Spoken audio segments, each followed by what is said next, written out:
La campagne électorale vire au cauchemar pour Donald Trump.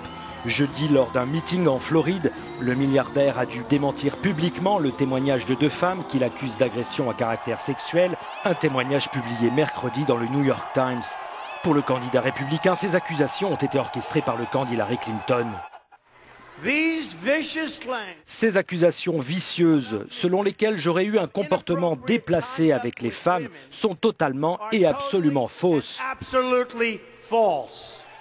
Sauf qu'entre-temps, plusieurs autres femmes ont également brisé le silence pour reprocher au candidat des faits similaires. Les témoignages s'enchaînent. Cette femme raconte que son amie aurait été agressée il y a plus de 30 ans lors d'un voyage en avion. Elle y a bien réfléchi et je l'ai encouragée et d'autres personnes l'ont encouragée. Elle me l'a dit dimanche quand je lui ai parlé avant le débat. Elle a dit « J'ai reçu beaucoup d'emails de gens à qui j'ai parlé ce week-end et qui disent qu'il est temps d'en parler. » Je pense qu'elle a senti que c'était le moment de le faire.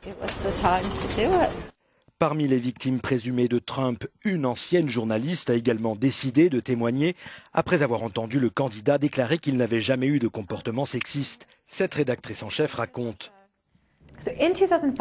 En 2005, elle préparait un papier à Mar-a-Lago avec Donald et Melania pour leur anniversaire.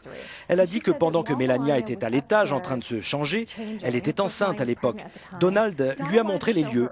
Il l'a emmenée dans une pièce et a fermé la porte et il l'a poussée contre le mur et l'a embrassée contre son gré. Elle était si choquée qu'honnêtement, elle ne savait pas ce qu'elle devait faire. À 26 jours des élections américaines, ces accusations tombent au plus mal pour Donald Trump.